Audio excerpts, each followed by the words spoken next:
کائنات کو تخلیق فرمایا، جب اللہ نے ارادہ کیا اس کائنات کو وجود میں لانے کا، تو سب سے پہلے فرشتوں نے اعتراض کیا کہ آپ زمین میں ایسے لوگوں کو پیدا کریں گے جو فساد پھیلائیں گے، ایک دوسرے کا خون بہائیں گے۔ اللہ رب العزت نے ان کو جواب دیا کہ اے میرے فرشتوں، جو میں جانتا ہوں اور تم نہیں جانتے، جس کا علم مجھے ہے اس کا تم کو نہیں ہے۔ فرشتوں نے اعتراض کیا، کیا ہم آپ کی عبادت کے لیے کافی نہیں تھے جو آپ انسان کو پیدا کرنے جا رہے ہیں، جنات کو پیدا کرنے جا رہے ہیں؟ اللہ نے فرمایا انی اعلم بما لا تعلم، جو میں جانتا ہوں وہ تم نہیں جانتے۔ اللہ نے اس کائنات کو تخلیق فرمایا۔ بعض روایات کی، حدیث کی روایات سے معلوم ہوتا ہے، فضائل میں ضعیف امام ابو حنیفہ رحمۃ اللہ علیہ کے یہاں جو ضعیف حدیث ہوتی ہے فضائل میں اس کو لے لیا جاتا ہے، فضائل میں اس کا ذکر کیا جاتا ہے ضعیف حدیث کے۔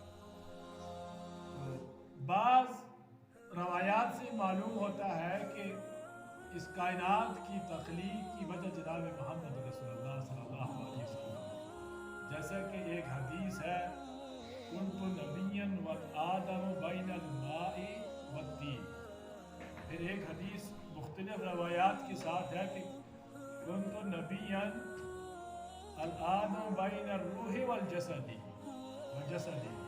کہ میں نبی تھا جب آدم علیہ السلام اپنے جسم اور روح کے درمیان تھے۔ اللہ رب العزت نے انسان کی تخلیق فرمانے کے بعد انسان کی ہدایت کے لیے نبیوں اور پیغمبروں کو مبعوث فرمایا کہ جو رہنمائی کر سکے لوگوں کی کہ ان کی تخلیق کا اصل مقصد کیا ہے، اور وقتاً فوقتاً وہ نبی اور رسول آتے گئے اپنی اپنی امتوں کی طرف اور اپنی اپنی قوم کی طرف، حتیٰ کہ یہاں تک کہ جناب محمد رسول اللہ صلی اللہ علیہ وسلم کی تشریف آوری ہوئی اس آخری امت کی طرف۔ آپ صلی اللہ علیہ وسلم خاتم النبیین ہیں، سید المرسلین ہیں۔ جب آپ کی بعثت اس امت کی طرف کی گئی تو اس امت نے آپ کو بہت ساری تکلیفیں پہنچائی، آج بھی پہنچا رہی ہے، لیکن جسمانی طور پر جب شروع میں بعثت جب ہوئی، جب آپ کو نبوت سے سرفروش کیا گیا تو آپ کو بہت ساری تکلیفوں کا سامنا کرنا پڑا، خاص طور پر اپنے خاندان والوں سے، کفار مکہ سے۔ اپنے خاندان میں جو آپ کی پشت پناہی کیا کرتے تھے وہ آپ کے چاچا تھے۔ ایک چاچا ایسے تھے جو آپ کو لعن طعن کیا کرتے تھے، آپ کو تکلیف دینے پر ڈٹے رہتے تھے، کوئی موقع ہاتھ سے جانے نہیں دیتے تھے کہ آپ کو تکلیف نہ پہنچے۔ اسی کے سلسلے میں اللہ رب العزت نے قرآن کریم میں سورہ میں اتار دی کہ تبت یادا ابی لہب، ابی لہب جو تھا آپ صلی اللہ علیہ وسلم کا چاچا، وہ آپ کو تکلیف دینے کے در پہ رہتا تھا، بے در پہ آزمائشوں کے باوجود، تکلیفوں کے باوجود آپ صلی اللہ علیہ وسلم ان تمام چیزوں کا ڈٹ کے مقابلہ کیا کرتے تھے، کیونکہ آپ کے چاچا زندہ تھے، وہ آپ کی پشت پناہی کیا کرتے تھے۔ جب کفار مکہ آپ صلی اللہ علیہ وسلم کو سمجھاتے رہے، اپنے کام سے آپ باز نہیں آئے، تو ایک وفد جو ہے آپ کے چاچا کے پاس گیا اور کہنے لگا کہ آپ اپنے بھتیجے کو سمجھائیے کہ وہ لوگوں کو گمراہ کر رہے ہیں، لوگوں کو ایک نئے دین کی طرف دعوت دے رہے ہیں، کہہ رہے ہیں کہ جو اپنے آبا اور اجداد کے دین کو چھوڑ دو۔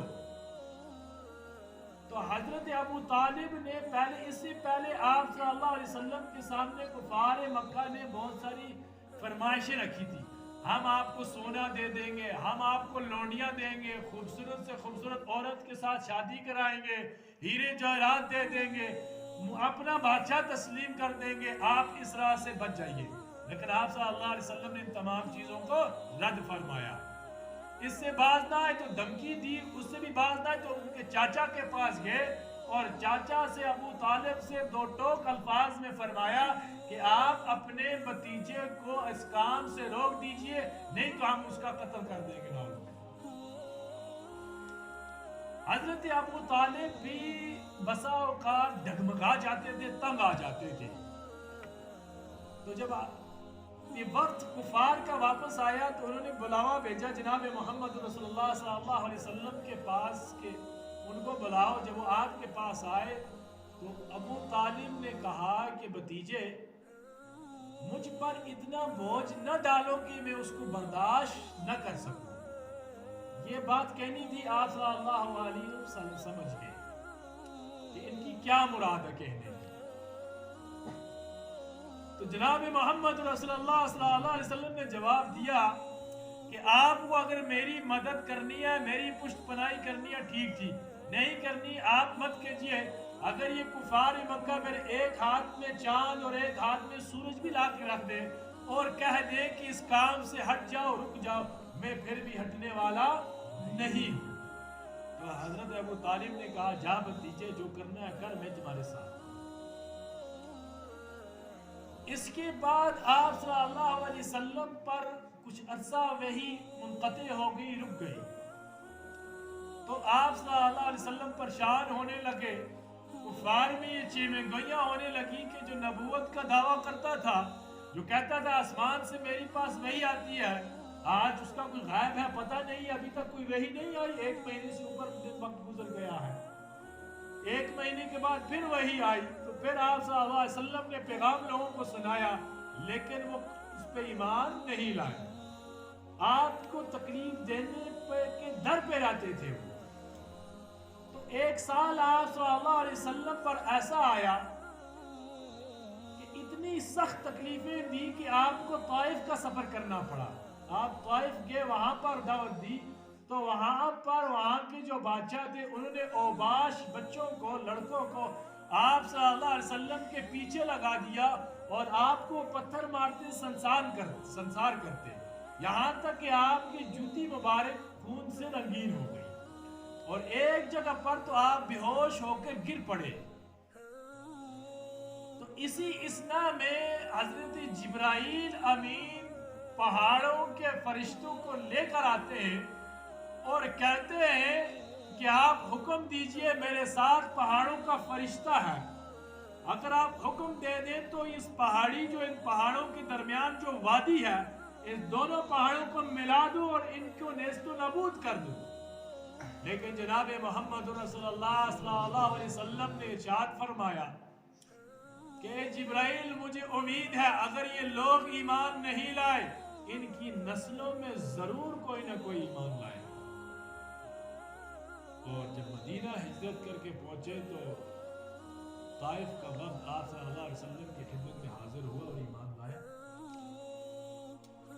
تو ان تکلیفوں کے باوجود آپ صلی اللہ علیہ وسلم ڈٹ کر جمے رہے، مضبوط رہے، لیکن جب آپ کی بیوی کا انتقال ہو گیا آپ نڈھال ہو گئے، آپ کو آپ کی غم پرسی کرنے والا کوئی نہیں رہا۔ یکے بعد دیگرے پھر آپ کے چاچا کا بھی انتقال ہو گیا، جو آپ کی پیٹھ کے پیچھے یعنی ستون کی طرح کھڑے رہتے تھے، یعنی سہارا رہتے تھے، ان کا جب انتقال ہو گیا تو آپ صلی اللہ علیہ وسلم مغموم رہنے لگے۔ جب ایک عاشق عشق مجازی کرتا ہے، جب اس کی معشوقہ کسی بات پہ ناراض ہو جاتی ہے تو وہ عاشق اس سے کہتا ہے کہ تم مانگو، کیا مانگتی ہو، یا وہ عاشق جس کو پتا ہوتا ہے کہ میری محبوبہ کو یہ چیز پسند ہے تو اس کی وہ اچھی اور فیورٹ چیز لا کے اس کو دیتا ہے منانے کے لیے۔ اسی طرح اللہ رب العزت نے جب اپنے پیارے نبی کے سینوں کو دیکھا، ان کے دل کو دیکھا تو رحم و کرم کی نگاہ اٹھی، جبرائیل امین کو بھیجا، جاؤ میرے پیارے کو بلا لے آؤ، آج ملاقات کریں گے۔ اور یہی حدیث میں نے آپ کے سامنے پڑھی، یہ راوی امام بخاری نے اس حدیث کو روایت کیا ہے حضرت قتادہ سے، اور حضرت قتادہ جو ہیں وہ انس بن مالک سے روایت کرتے ہیں، اور وہ مالک بن سعصع سے روایت کرتے ہیں. یہ پہلے صحابی ہیں کہ جو حدیث کے سلسلے میں یہ بالکل ایک قسم سے ناشنا ہے. ان سے کوئی حدیث بھی روایت نہیں سوائے اس حدیث, یعنی حدیث جو اسراء ہے, معراج ہے, یہ ان سے روایت ہے. اور بڑے بڑے جو صحابہ کرام ہیں جنہوں نے بہت ساری حدیثیں بیان کی ہیں, وہ بھی اس حدیث کے سلسلے میں ان سے رجوع کیا کرتے تھے, ان تک سند پہنچی ہے. یہ اتنے معروف صحابی نہیں ہیں, لیکن معراج اور اسراء کی جو حدیث ہے وہ انہی سی روایت ہے. امام بخاری اپنی کتاب میں یہ روایت کرتے ہیں حضرت قتادہ سے. حضرت قتادہ جو ہے وہ انس بن مالک سے روایت کرتے ہیں, اور انس بن مالک جو ہے وہ مالک بن سعصع سے روایت کرتے ہیں. یہ کہتے ہیں کہ نبی صلی اللہ علیہ وسلم نے ان سے بیان کیا ہے قرآن اس رات کے بارے میں, اسی بھی جس رات ان کو معراج پہ لیا گیا. آپ صلی اللہ علیہ وسلم فرماتے ہیں کہ بینما انا فی الحتیم وربما قال فی الحجر.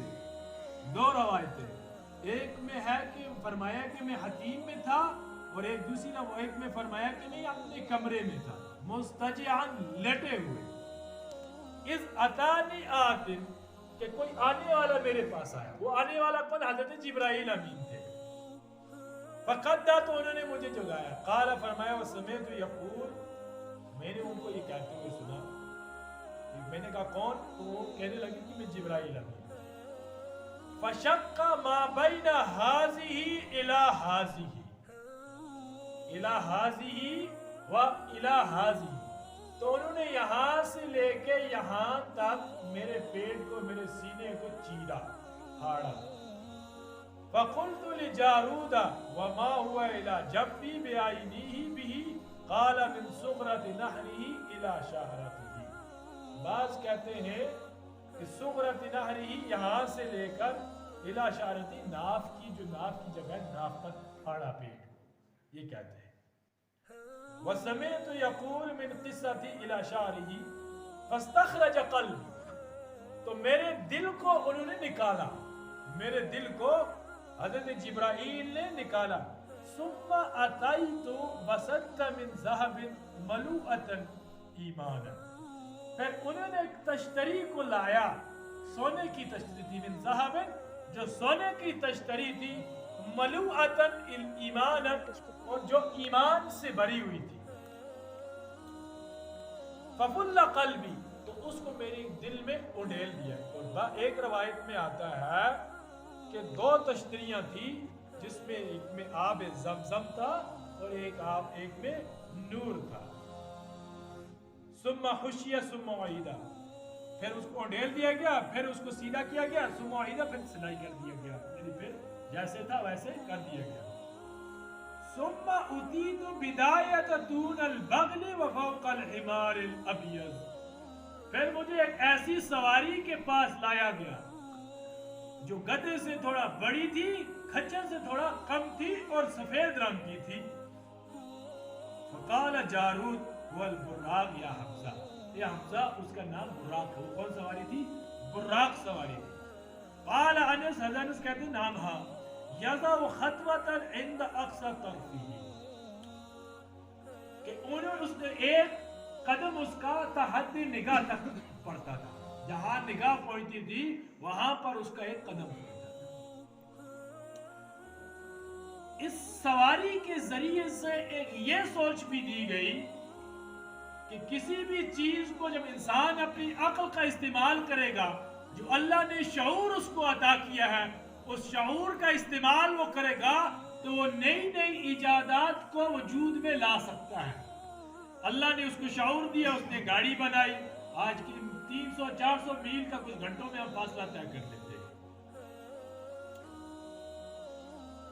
فحملت علیہ, تو میں اس سواری پر بیٹھ گیا. فانطلق به جبرائیل حتی اتى الاسماء الدنیا, تو جبرائیل امین مجھے لے کر آسمانی دنیا پر آئے.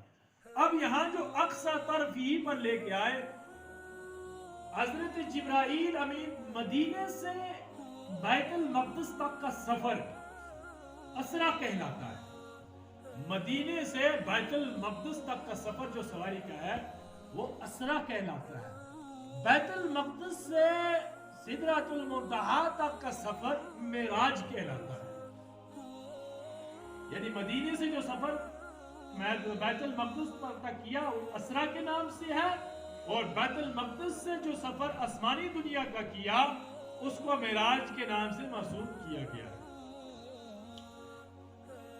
معراج کی رات جناب محمد رسول اللہ صلی اللہ علیہ وسلم جب پہلی دنیا پر تشریف فرما ہوئے تو دروازہ کھٹکھٹایا گیا اور وہ کھولا گیا تو پوچھا گیا من ھذا، کون ہے؟ قال جبرائیل، جبرائیل نے کہا کہ میں ہوں. قیل، پھر فرمایا ومن معک، تمہارے ساتھ کون ہے؟ قال، فرمایا جبرائیل محمد. قیل، پھر کہا گیا فقد ارسل علیہ، کیا ان کو بھیجا گیا ہے؟ قال ہاں، ان کو بلاوا بھیجا گیا، نہیں ان کو بلایا گیا ہے. قیل، فرمایا گیا مرحبا بہ، آئیے خوش آمدید. فنعم المجیء جاء، کیا ہی عمدہ آنے والا آیا ہے جو آیا. ففتح، دروازہ کھولا. فلما خسلت فاذا فیہ آدم، تو وہاں پر ملاقات آدم علیہ السلام سے. فقال ھذا ابوک آدم، تو فرمایا گیا یہ آپ کے والد آدم علیہ السلام ہیں. فسلم علیہ، تو انہوں نے آدم علیہ السلام کو سلام کیا. آدم نے ان کو سلام کیا. فسلمت علیہ، ان کو بھی سلام کیا گیا. رد السلام، دونوں میں سلام کو واپس کیا گیا، اٹھایا گیا. ثم قال، پھر فرمایا مرحبا بابن الصالح والنبی الصالح، خوش آمدید نیک بیٹے اور نیک نبی. ثم صعد، پھر وہ اوپر آسمان پر چڑھے. حتی اتى الاسماء الثانیہ، یہاں تک کہ دوسرے آسمان پر پہنچ گئے، وہ آ گئے. فاستفتح، تو دروازہ کھولا گیا. قیل من ھذا، پھر پوچھا گیا کون ہے؟ پھر جبرائیل نے فرمایا کہ جبرائیل ہوں. آپ کے ساتھ کون ہے؟ فرمایا محمد ہیں. پھر فرمایا گیا کیا ان کو بلایا گیا ہے؟ فرمایا بلایا گیا ہے. تو فرمایا مرحبا بہ، خوش آمدید. فنعم المجیء جاء. فتح، تو یہاں پر اذا یحییٰ و عیسیٰ وہما ابن خالد، وہاں پر ملاقات یحییٰ اور عیسیٰ علیہ السلام سے. معراج کا سفر یہ اس چیز کی نشاندہی کرتا ہے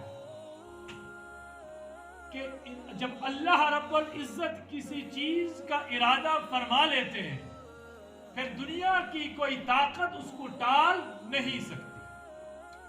جو قرآن میں اللہ رب العزت نے کن فیکون کی تعبیر استعمال کی ہے، یہ تعبیر انسان کو سمجھانے کے لیے کی گئی ہے. اللہ کے اس تعبیر سے بھی پاک ہے. اللہ کو اس تعبیر کی بھی ضرورت نہیں ہے، وہ اس تعبیر سے بھی پاک ہے. یہ صرف انسان کو سمجھانے کے لیے اللہ رب العزت نے کن فیکون کی تعبیر استعمال کی. ہو جا بس وہ ہو جاتا ہے. لیکن جب آج ہم اپنا محاسبہ کرتے ہیں تو ہم بہت سارے اندھیروں اور گمراہیوں میں پڑے ہوئے.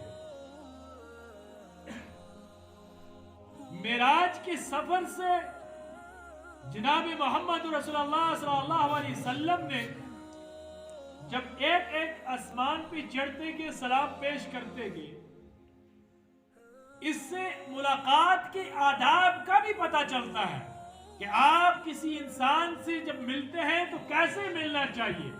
اگر وہ آپ سے چھوٹا ہے تو اس سے کیسے ملنا چاہیے. اگر وہ آپ سے بڑے ہیں تو ان سے کس ملاقات کرنی چاہیے. یہاں پر آپ دیکھیں گے کہ حضرت عیسیٰ اور حضرت یحییٰ اور عیسیٰ سے ملاقات ہو رہی ہے. فرماتے ہیں کہ ان دونوں نے آپ صلی اللہ علیہ وسلم کو سلام کیا اور انہوں نے جواب دیا، اور انہوں نے کیا کہا کہ آپ کا ویلکم کیا کہ مرحبا باخ صالح والنبی صالح، نیک بھائی کا خوش آمدید آنا اور نیک نبی کا خوش آمدید ہے آنا. یہ ان سے چھوٹے ہیں، عمر کے لحاظ سے نہیں، ادب کے لحاظ سے. اب افضل اور مفضول میں نہ چلے جائیے. ثم صعد الى سماء الرابعہ، پھر چوتھے آسمان پہ گئے. فاستفتح، وہی کھولا گیا. پھر پوچھا گیا سوال، پھر جبرائیل نے جواب دیا، کہا محمد صلی اللہ علیہ وسلم ہے. پھر جواب آیا کیا ہی عمدہ ہے آنے والا. پھر ادریس علیہ السلام سے وہاں پر ملاقات ہوئی. ادریس علیہ السلام نے سلام کیا, جواب دیا. انہوں نے فرمایا مرحبا بأخی صالح والنبی صالح. انہوں نے بھی وہی کہا. پھر 5ویں آسمان پر پہنچے, یہی باتیں ہوئی. پھر 6ٹھے آسمان پر ہارون علیہ السلام سے ملاقات ہوئی, انہوں نے بھی ایسے ہی ویلکم کیا.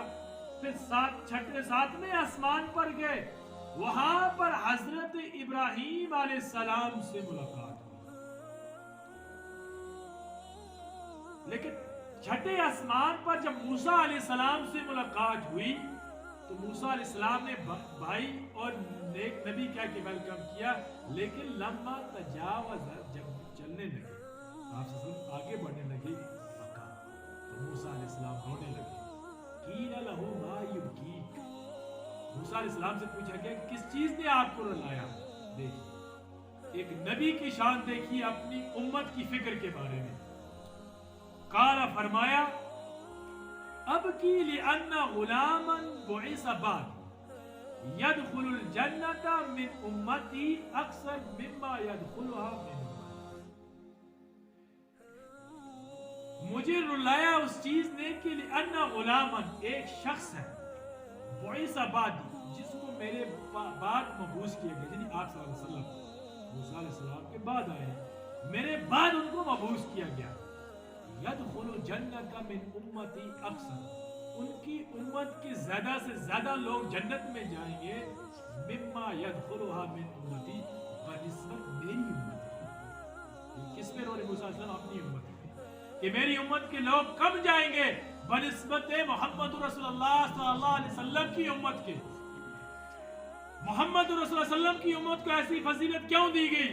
کیونکہ اس کی توصیف قرآن کریم میں یہ کی گئی کہ کنتم خیر امت اخرجت للناس تعمرون بالمعروف وتنہون عن المنکر وتؤمنون باللہ. یعنی اس امت کا کام جو ہے وہ نبیوں والا کام ہے, وہ رسولوں والا کام ہے. اور نبی جو ہوتے ہیں وہ علم دین کے وارث ہوتے ہیں, وہ داعی الی اللہ ہوتے ہیں, وہ داعی الی خیر ہوتے ہیں, وہ ہدایت کی طرف بلاتے ہیں, وہ داعی الی الجنت ہوتے ہیں, وہ گمراہیوں کی طرف نہیں بلاتے, وہ تاریکیوں سے انسان کو نکال کے خدا کی بندگی میں لگا دیتے ہیں. وہی کام جو نبی انجام دیتے ہیں وہ یہ امت انجام دے گی. اس لیے اس امت کی فضیلت کو موسیٰ کی امت سے, تمام امتوں سے بڑھا دی گئی ہے. قرآن نے وصف بیان کیا اس امت کا, کنتم خیر امت اخرجت للناس, کہ تم ایسی عورت ہو جس کو لوگوں کے لیے نکالا گیا ہے. تأمرون بالمعروف, تم لوگوں کو بھلائی کا حکم دیتے ہو, وتنہون عن المنکر, اور بھلائی سے تم روکتے ہو. لیکن آج جب ہم اپنا محاسبہ کرتے ہیں اس آیت کے مصداق تو بالکل مجھے نظر نہیں الا ماشاء. ہم اپنا محاسبہ کریں, یہ آیت جو ہے اس امت کی, یعنی اس امت کے ہر ایک فرد کے لیے ہے. کیا اس امت کا مصداق ہم پر ہو رہا آج اس کے دور میں؟ کما حقہ, اس کی جو حق ہے ہم ادا کر رہے ہیں اس آیت کا. قرآن پورے کا نہیں بول رہا ہوں, صرف اس آیت کا, اس کا حق بھی ہم ادا کر رہے ہیں. یعنی موسیٰ علیہ السلام اپنی امت کا جنت میں کم جانے پر رو رہے ہیں, غم کر رہے ہیں, ایک قسم کا ماتم کر رہے ہیں, اور امت محمدیہ پر رشک کر رہے ہیں. اور امت محمدیہ حقیقی معنوں میں اس چیز سے کنارہ کشی اختیار کرتی جا رہی ہے. یعنی جو نبی ایسے تمنا کرتے ہیں. آگے فرمایا ابراہیم علیہ السلام, پھر موسیٰ علیہ السلام روئے اس چیز پر. ثم صعد بی الی سماء السابعہ, پھر جبرائیل امین مجھ کو لے کر 7ویں آسمان پر گئے. فاستفتح, کھولا گیا, پھر پوچھا گیا, کہا جبرائیل, پھر کہا کون ہے ساتھ, کہا محمد صلی اللہ علیہ وسلم ہے, کیا ان کو بلایا گیا ہے؟ فرمایا ہاں. تو ابراہیم علیہ السلام نے سلام کیا, فسلمت علیہ, پھر میں نے جواب دیا, فرد ثم قال مرحبا بابن صالح والنبی صالح. ابراہیم علیہ السلام نے کیسے استقبال کیا, خوش آمدید میرے نیک بیٹے اور نیک نبی. ابراہیم علیہ السلام نے بیٹا کہہ کر پکارا, نیک بیٹا کہہ کر پکارا ابراہیم علیہ السلام نے. اس کے بعد کیا ہوا؟ ثم رفعت لی سدرۃ المنتہا، پھر مجھ کو لے جایا گیا سدرۃ المنتہا، فَإِذَا نَقَبَهَا مِثْلَ قَلَالِ الْحَجَرِ وَإِذَا رَقَّهَا مِثْلَ عَذَارِ الْخَيْلِ قَالَ هَذِهِ سِدْرَةُ الْمُنتَهَى وَإِذَا أَرْبَعَةُ نَهَارٌ بِأَتْنَانٍ وَنَهَارٌ ظَاهِرَانٍ فَقُلْتُ مَا هَذَانِ يَا جِبْرَائِيلُ قَالَ أَمَّا بَاطِنَانِ فَنَهْرَانِ فِي الْجَنَّةِ۔ فرماتے ہیں کہ جب مجھے سدرۃ المنتہا تک پہنچایا گیا، لے جایا گیا، تو سدرۃ المنتہا کے پاس ہی جنت المأوی، سورہ نجم میں جس کا تذکرہ آیا ہے، انتہا جنت المأوی، جنت بھی وہاں ہی پر ہے۔ تو وہاں پر انہوں نے دیکھا کہ نہریں ہیں، دو دو نہریں ہیں۔ جبرائیل امین سے جناب محمد رسول اللہ صلی اللہ علیہ وسلم نے پوچھا، اے جبرائیل یہ دو نہریں کیسی ہیں؟ فرمایا گیا جو نہر ایک کنارے پہ ہے وہ جنت میں جا رہی ہے، اور دوسری جو ظاہر پر ہے، جو باطن والی ہے وہ جنت میں جا رہی ہے، اور جو ظاہر والی دو ہیں وہ نیل اور فرات ہے، نہر نیل اور نہر فرات ہے۔ نہر نیل اور فرات ہے۔ پھر فرمائے گا ثم رفع علی بیت المعمور، پھر اس کے اوپر مجھے بیت المعمور پر لے جائے گا۔ بیت المعمور کیا ہے جی؟ بیت جس طرح خانے کعبہ، یہ کاپی ہے قسم کی، اصل جو ہے وہ بیت المعمور ہے۔ وہاں پر ایک وقت میں 70,000 فرشتے طواف کرتے ہیں، اور جو ایک مرتبہ ایک فرشتہ اس کا طواف کر لیتا ہے تا قیامت تک اس کا نمبر نہیں آتا ہے۔ وہاں پر طواف چلتا رہتا ہے، طواف وہاں پر چلتا رہتا۔ تو وہاں پر بیت المعمور کے پاس پہنچ کر آپ صلی اللہ علیہ وسلم نے جب یہ منظر دیکھا تو پھر فرمایا کہ ثم اتیت باناء، بیت المعمور سے تھوڑا آگے، ثم اتیت باناء من خمر واناء من لبن واناء من عسل، پھر میرے سامنے 3 برتن پیش کیے گئے، ایک برتن میں دودھ تھا، ایک برتن میں شراب تھی، ایک برتن میں شہد تھا، اصلاً شہد تھا۔ فَأَخَذْتُ اللَّبَنَ، تو میں نے دودھ والے برتن کو لیا۔ فقال، فرمایا جبرائیل علیہ السلام نے فرمایا، هِيَ فِطْرَةُ الَّتِي أُوتِيَتْ عَلَيْهَا وَأُمِّهَا، جبرائیل امین نے فرمایا کہ آپ نے دودھ کا پیالہ اٹھایا، اس کا مطلب یہ ہے کہ آپ نے فطرت کو اختیار کیا، فطرتی چیز کو آپ نے پسند کیا، یہ فطرت ہے، اور اسی پر آپ کی امت کی بھی کیا ہے؟ فطرت ہے، فطرت کو آپ نے اختیار کیا۔ اور یہاں پر فطرت سے ایک بات ہے، اللہ تعالیٰ فرماتے ہیں قرآن کریم میں کہ ہر انسان کو اللہ فطرت پر، فطرت اسلام پر پیدا کرتا ہے، یہ حدیث میں ہے، ثم أبواه ينصرانه ويهوديانه، اس کو نصرانی بنا دیتے ہیں یا یہودی بنا دیتے ہیں۔ اس طرح جو بچہ پیدا ہوتا ہے وہ فطرت اسلام پر پیدا ہوتا ہے۔ اب فطرت سے ایک چیز آئی کہ اللہ رب العزت نے ہر انسان کے اعضاء کو جس طرح اس نے مناسب سمجھا، جیسے فطرت بنی اسی فطرت کے تحت فٹ کیا۔ جو انسان اللہ کی تخلیق میں رد و بدل کرتے ہیں، یعنی فطرت سے ہٹ کر وہ کام کوئی کرتے ہیں، تو اس کے لیے ہلاکت اور بربادی ہے۔ جیسے فطرت سے ہٹ کے کام کرنا، سب سے پہلے جو آج ماڈرن دور میں جو چل رہا ہے، جو ہمارے نوجوان پارٹی کر رہی ہے، وہ اپنے بالوں کی کٹنگ، سائڈ کٹنگ یہاں سے پوری کرتے ہیں، اوپر جو ہے یہ چھوڑ دیتے ہیں۔ ایک حدیث میں فرمایا ہے، نہا رسول اللہ صلی اللہ علیہ وسلم عن القزع، قزع کہتے ہیں بیکٹرین کیبل ہوتا ہے، بیکٹرین کیبل، ایک تو سادہ کیبل ہوتا ہے، ایک ہوتا ہے بیکٹرین کیبل۔ بیکٹرین کیبل کے اوپر جو ہوتا ہے بالوں کا گچھا ہوتا ہے، سائڈ سے وہ ننگا ہوتا ہے، لداخ میں شاید پائے جاتے ہیں۔ تو ویسی شکل انسان اختیار کرے گا، اس کو قزع کہتا ہے۔ جو شیپ بناتے ہیں یہاں سے باہر رکھ لینا، یہاں سے پورا ٹرم کر لینا، زیرو سائز، اس کو عربی میں کہتے ہیں قزعۃ۔